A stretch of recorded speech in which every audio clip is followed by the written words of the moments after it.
Special online art and craft programme national best origami artist award గ్రహీత doctor Sitapati గారిచే best brain activity మీ చిన్నారులకు paper folding art and craft నేర్పబడును.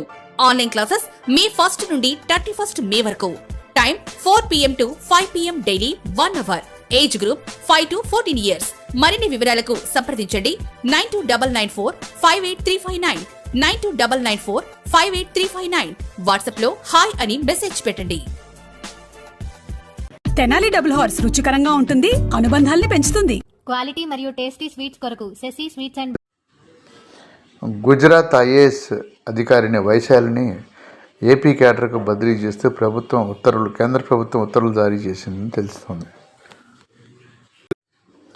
తూర్పుగోదావరి జిల్లా కోరుకొండ మండలంలోని కాపవరం గ్రామంలో రైస్ మిల్లు యంత్రం తరలిస్తుండగా విద్యుత్ వైర్లు తాకి 3 మృతి చెందినట్లుగా తెలుస్తోంది. కృషి చేసిన వనజీవిగా ఖ్యాతి గడించిన వనజీవి రామయ్య అనారోగ్య కారణాలతో కన్నుమూశారు.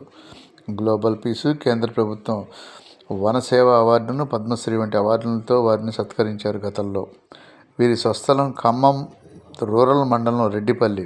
జీవితమంతా మొక్కలు నాటడానికే కృషి చేశారు. మహారాష్ట్ర ప్రభుత్వం వీరి జీవితాన్ని 9వ తరగతిలో తెలుగు పుస్తకంలో పాఠ్యాంశంగా కూడా రూపొందించారు. మోపిదేవిలోని శ్రీ వల్లి దేవసేన సమేత శ్రీ సుబ్రహ్మణ్యేశ్వర స్వామివారిని రాష్ట్ర డీజీపీ హరీష్ కుమార్ గుప్తా దర్శించుకున్నారు. జిల్లా ఎస్పీ ఆర్ గంగాధర్ మర్యాదపూర్వకంగా వారిని కలిశారు.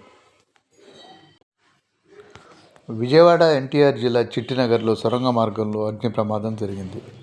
పెట్రోల్ బంకులో పెట్రోల్ కొట్టించుకొని ఒక ద్విచక్ర వాహనదారుడు నడుపుతుండగా ఆ బండి అనూహ్యంగా కాలిపోయినట్టు తెలుస్తుంది.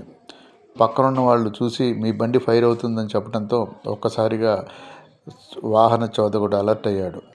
టాటా ఐపీఎల్ సిరీస్లో భాగంగా ఈరోజు హైదరాబాద్ ఉప్పల్ స్టేడియంలో Sunrisers Hyderabad versus Punjab Kings జట్ల మధ్య రాత్రి 7:30కి మ్యాచ్ ప్రారంభమవుతుంది. పంచ్ కింగ్స్ పాయింట్స్ పట్టికలో ముందుకు దూసుకుపోతుంది. ఎస్ఆర్హెచ్ సన్ రైజ్ పాయింట్ల పట్టిక అట్టడుగు స్థానంలో ఉంది.